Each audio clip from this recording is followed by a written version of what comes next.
All right, here we are, mostly through the week at a Thoughtful Thursday, and we're talking about seasons of life, seasons you're going through. So the question is, what season are you in? So, Kathy, can we coach everyone through this today? I'd love to.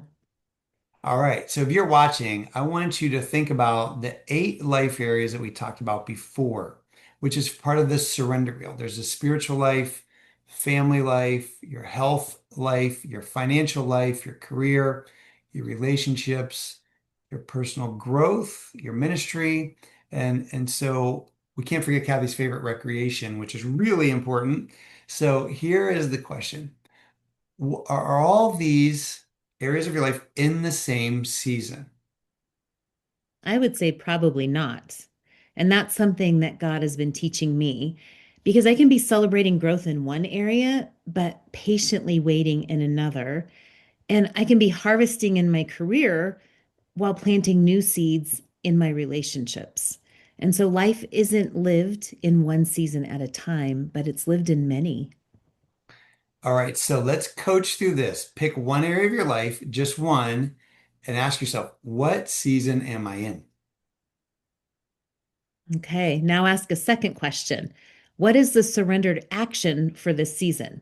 Not what worked 6 months ago, not what someone else is doing, but what is God asking you to do today? Yeah, and if you need to go back through this video and pause it and write it down and take your time, please do that. And then finally, what outcome do you need to release? What are you trying to rush God's timing in? I've done this many times. I've gone down the road and he said, you're on the wrong road. You got to come back over here.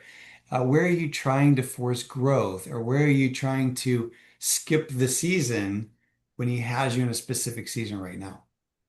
Yeah, there's some seasons I would sure like to skip, but I've learned something. God is never late, and He's rarely early by our standards, but He's never late. And when we stop fighting this season, we begin experiencing the peace that's been waiting for us all along.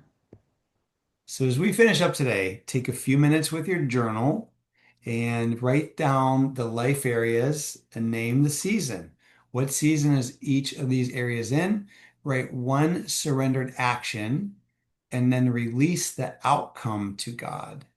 And then that one season, one step, one faithful day at a time will get you right in the center of God's will, and then He will take care of all the things that you need. Have a great rest of your day. Love a little fun for Friday.